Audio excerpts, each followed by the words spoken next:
Right now at noon, Freeman Health System celebrates 100 years in Joplin. I got a few clouds here and there, otherwise hot and muggy for our first day of summer. Look at your forecast coming up. Plus, after thousands are trapped in a concert traffic jam last week in Branson, the Missouri Highway Patrol breaks down what happened. The 4 states' most watched news starts now. This is KOAM News at noon. I'm Elise Noe. New at noon today, a driver involved in an explosive semi-crash near Veneta, Oklahoma, is now facing charges after fleeing the scene. The crash happened yesterday morning at the Veneta exit on the Will Rogers Turnpike. According to the Oklahoma Highway Patrol, a passenger car driven by Nurben Ramingo Hernandez Guzman struck a semi, forcing it off the road and off a bridge down onto Highway 60, where it caught fire. The semi driver suffered minor injuries and Hernandez Guzman took off on foot. Troopers spent 3 hours searching before finding him in a nearby wooded area. He was booked into the Craig County Jail on 5 charges, including leaving the scene of an injury crash and driving without a license. The crash is still under investigation. Also new at noon, a crash in Ottawa County claims the life of a Quapaw man. The crash happened yesterday afternoon at the intersection of East 20 Road and US 69 just north of Quapaw. Ricky Wilson of Quapaw was driving east on a moped when a Kia Soul traveling south failed to yield at a stop sign and struck Wilson. Wilson died at the scene. The driver of the Kia Soul was taken to an area hospital for her injuries. And authorities in Neosho County, Kansas are still searching for a 12-year-old following a train and pedestrian crash on Wednesday. 12-year-old Colin Showalter and 16-year-old Arthur Polrees were hit and killed by a train on a trestle bridge above the Neosho River. The sheriff says the Neosho River is still very high, making conditions hard to deal with, but the water is 10 feet lower as of this morning. You can read the full story on KOAMNewsNow.com. The Missouri State Highway Patrol is shedding some light on the massive traffic jams leading up to a concert at Thunder Ridge Nature Arena near Branson last Friday. Adam Woodbury has the update. The Highway Patrol has been assisting entities that have or planning events that could have a probable impact on traffic, particularly along or adjacent to major routes. One of those events, a concert just last week at Thunder Ridge Nature Arena. Sergeant Mike McClure says the Highway Patrol had 8 troopers helping with traffic outside the venue. Our mission at that is to provide visibility to ensure highway safety and compliance with traffic laws. And that's done through traffic directing, traffic control, and traffic monitoring. As for what caused all of the backups, Bass Pro Shops, which owns Thunder Ridge, claims a deadly crash and other crashes caused delays for some of the concert goers. But the thing is, though, the Highway Patrol says that fatal crash happened around 2 o'clock that afternoon. It was cleaned up within an hour and didn't have an effect on traffic through there. The location of that crash and the time that it occurred would have had 0 impact on traffic along 65 or 86, or 13, or 160. But for the thousands of people stuck in their cars, getting to the venue was tricky to say the least. Jelly Roll is my wife's favorite singer. We actually got a chance to see him at Great Southern Bank Arena in Springfield last year. It was an amazing show, and she was so excited to go see him down at Thunder Ridge with Post Malone. Camden DeCock and his wife took a rideshare from Branson to the concert to avoid parking, but they were stuck in traffic for 3 hours. Then they decided to walk the rest of the way. And so we walked the last 2.5 miles up to the gate at Thunder Ridge, which took us another hour. So at this point, it's 9:30, and the woman scans our tickets as she tells us that Jelly Roll has already played. That's when they decided to just call it a night and leave, which in and of itself was another challenge for people that night. I have never been so glad to show up early to a concert in my life. Little did I know it was going to be an absolute disaster. Obviously, there's a lot of people that didn't even get into the venue or the parking lot. In Jeremy Shevel's case, he got into the concert, but he was stuck in his car for several hours waiting to leave. But then we got out to the parking lot and we quickly realized, like, this is a problem. I mean, we literally got to a point where we were like, okay, we're just going to turn our car off because we don't want to run out of gas and be stuck here. So what can be done to avoid future traffic headaches? Well, that's something Sergeant McClure couldn't give specifics on, but says the Highway Patrol is meeting with Thunder Ridge about it. And we've had those meetings since, the first event that they had, I believe, was Garth Brooks' major event. So we have been included in planning and or giving suggestions on what can be done to improve. Ticketmaster says they're issuing refunds for concert goers who couldn't get in. Now let's head over to Chris Warner for a look at the forecast. Yeah, temperatures are heating up. We've got a few clouds out there, so Future Track had that on there, but still, more than enough sunshine, more than enough humidity, make it a bit uncomfortable. Of course, live look downtown Pittsburgh, live look MoDOT camera 20th and range line in Joplin. You can see those clouds, but again, not enough to really make a difference. Heat advisories do continue in our northern counties through 7 o'clock tomorrow evening. So we're talking Lynn and Coffee, as well as Anderson counties in Kansas, Bates County in Missouri. Quick look at those temperatures right now. We're at 88 in Joplin. Feels like 98. Look at that dew point, 75. Just uncomfortable. 65% humidity. Oh, south-southwest winds still gusting upwards of 24 miles an hour. On the Kansas side, Pittsburgh's 88. Already feels like 100 degrees. That dew point is uncomfortable, extraordinarily so. 77. Humidity is 70%. Like I said, the winds don't really make a difference out there. Upper 80s and low 90s across the region. And as we head through the evening, we'll hang out low 90s, eventually dropping into the upper 80s, low 80s still by 11 o'clock tonight, with those gusty winds continuing. Well, I'm going to look at your forecast, talk about those heat index values through the weekend here in just a few minutes. Elise? All right, Chris, thanks. Well, Freeman Health System celebrated a milestone birthday in Joplin yesterday. The healthcare provider blew out the candles on 100 years of service in the city. It marked the occasion with a rededication ceremony, looking back on just how far Freeman Health System has come in Joplin since 1925. Since then, it has expanded to serve as the region's largest single employer with 5,300 clinicians, physicians, and employees. And this morning, community members gathered for the Miami Regional Chamber's latest business at breakfast event. It took place at Montana Mike's Steakhouse in Miami. Today's focus, shaping the future of the Ottawa County justice system. District Attorney Douglas Pewitt and Ottawa County Sheriff David Dean shared updates from their offices, discussed future initiatives, and addressed community concerns. What the sheriff and I do in terms of law enforcement impacts everybody in the district. And for business owners, particularly retail owners, they need to know what can be done, what we're doing, how we're trying to make progress.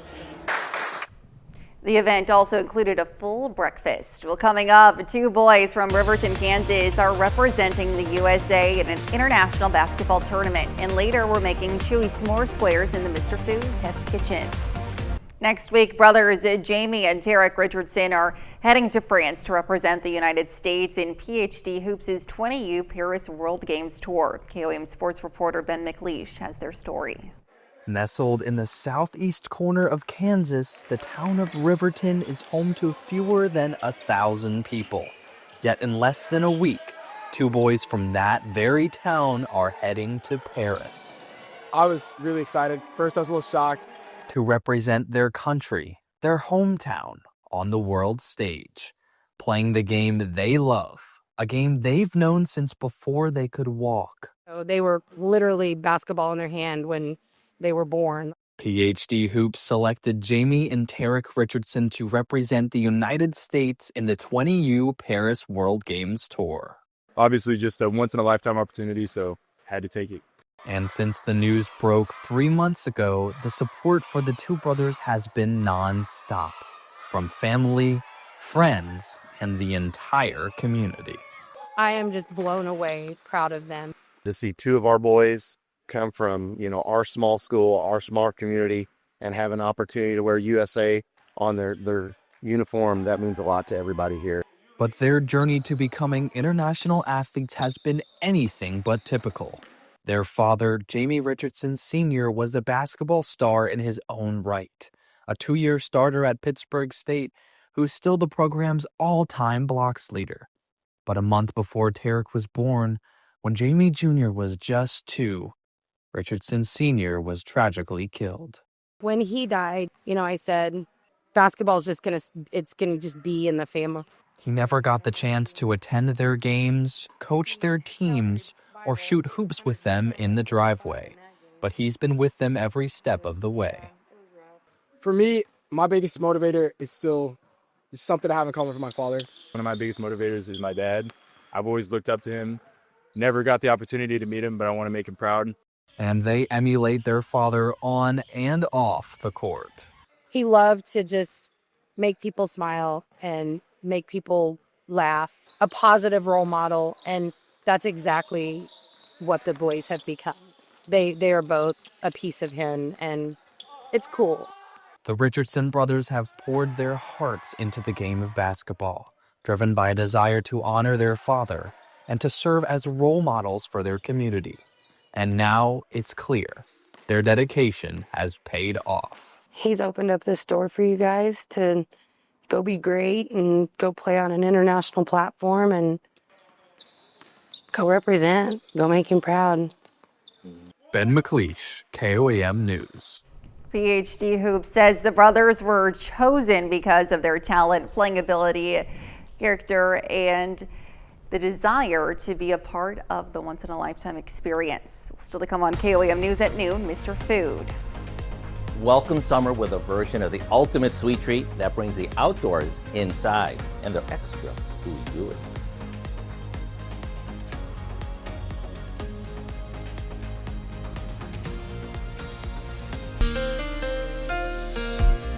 Welcome back to the KOAM News at noon. So it is hot, it is muggy. I haven't stepped outside yet, and here in about 15, 20 minutes I will. And I'm sure for those of you who have been outside, it's probably been a somewhat unpleasant experience. We've got dew points into the mid to upper 70s, which is beyond where the dew point tracker usually goes. So we are beyond soupy at this point.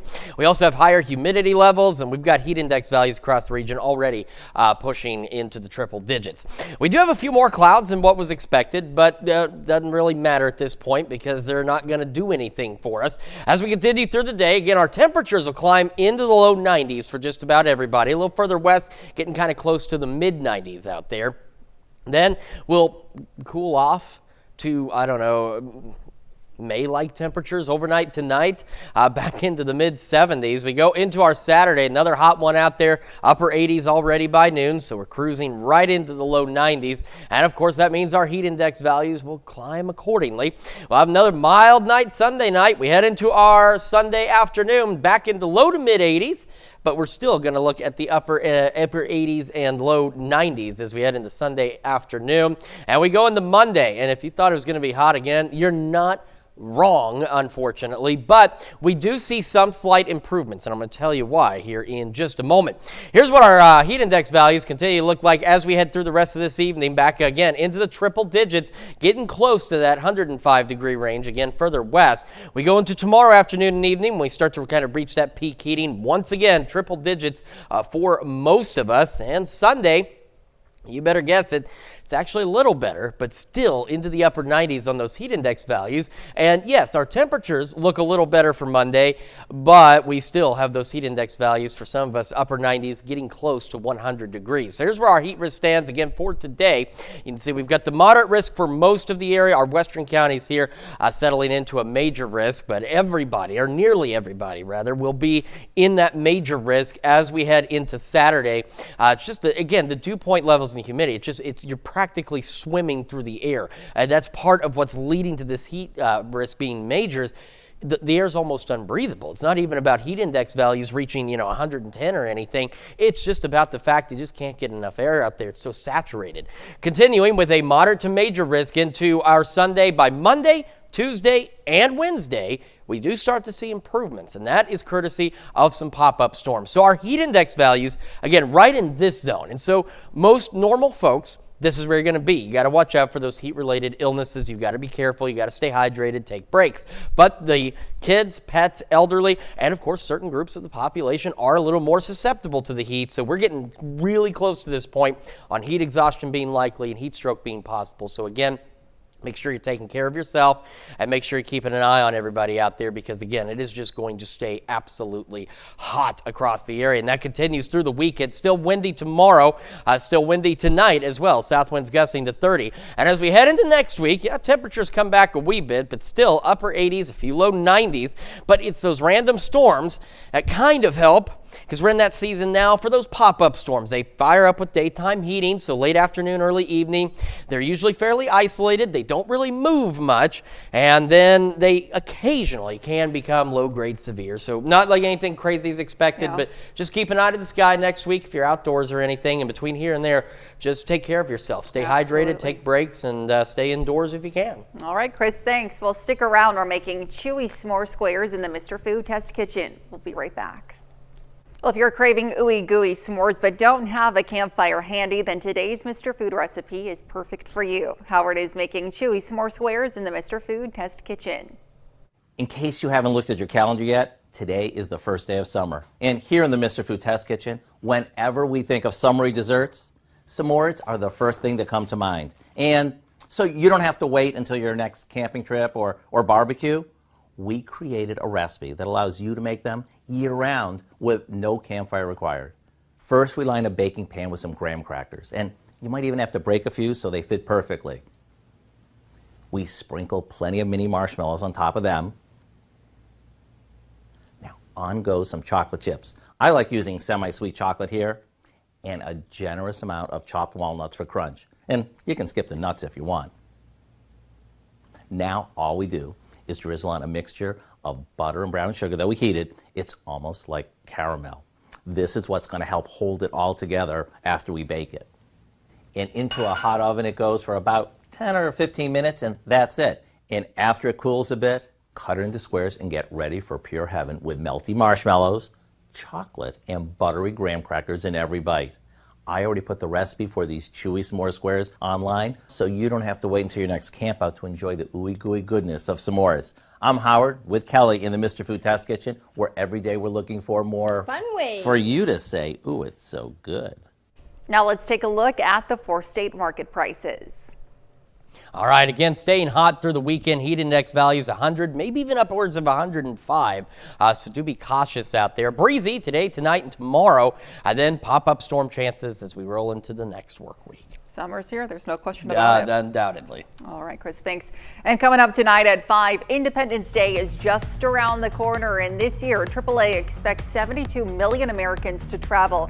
Now, to help ease travel tensions, new security technology at some airports is cutting down wait times. Plus, kids in Carthage get a lesson on water safety with help from the local fire department. And McDonald County High School students take the classroom to the trail for a mountain bike class. You can join us for those stories and more on KOAM News at 5.